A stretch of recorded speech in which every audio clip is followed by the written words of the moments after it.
Welcome to the Golf University Swing Studio. This is where you'll be learning with me. And in this video, before you come in, I just wanted to take a second and explain to you some of the core differences and why they apply and why they're so helpful, and ultimately the results that you'll get by way of our time together in the differences between traditionally, well, depending on how you look at that, traditionally a scholastic learning model versus a humanistic learning model. So essentially a scholastic learning model is what we have been brought up with in the West, or really in the world today for the past couple hundred years. And the scholastic learning model actually comes from the Dark Ages.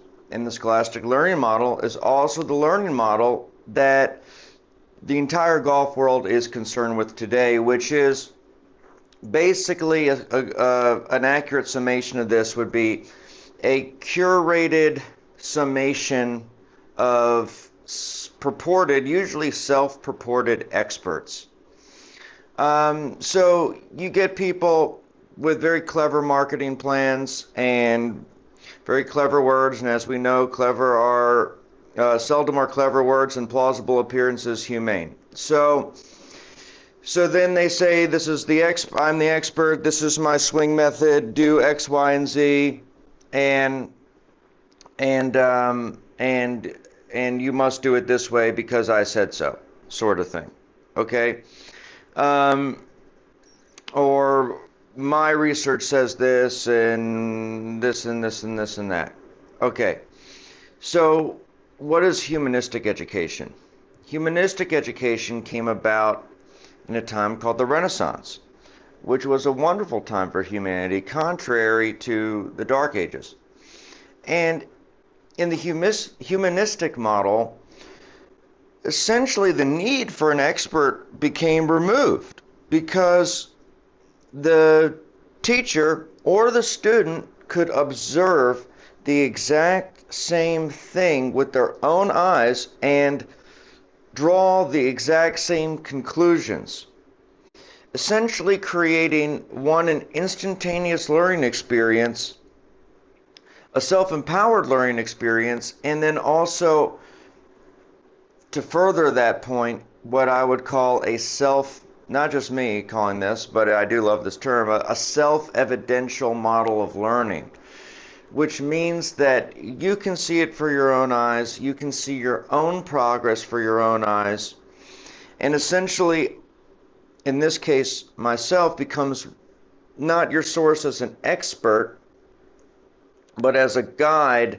guiding you through these objective truths that you will learn. And because these objective truths are rooted in our understanding of physics and how the human being learns and operates, they're infallible. And the old adage applies: the truth shall set you free. And this is ultimately what we want in your transformation as a result of this coaching.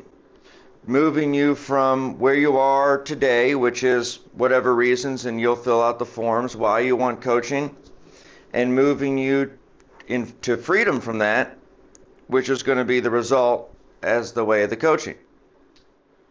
Okay, and let me give you a couple examples, just a moment, of how direct learning is in a humanistic model. Okay, let's apply it to the old apple falling from a tree example. Here I'm holding a golf ball, and I will drop the golf ball, and we're all going to agree that it went down. It's a pretty obvious example, and probably not going to need to use that one so much in learning golf, but here's another one that we'll get into. Okay, if I say a golf swing is a pendulum, which it is because all swings are pendulums, and we'll talk about this, but then I say, if we look at this pendulum here, we have a fulcrum. It's a golf club in this case, but pretend it's a fulcrum, the string, which is the shaft, and the head is the mass at the end of the stick, and I was swinging this like a pendulum. I could say that the mass is swinging and it's leading the motion of the rest of it. the fulcrum is moving last, the shaft is moving second, and the club head, in this case, is moving first. So I could say the club head is always leading in this instance. And you can see that that is true just as well as I can see that is true. It's pretty obvious that that is the case. Okay? And then we can apply that obviously to a golf swing and move the club head first and then produce a swing that way. Okay? So that's kind of the stuff that I'm talking about to get you familiar with the model, and then also the importance of moving from understanding to execution in this way. It actually is going to dramatically expedite the learning process and the embodiment process of the material. So makes learning very different here, but different's good, because if you guys are exposed to the world of golf instruction at any level, it typically has a pretty bad reputation, and rightfully so.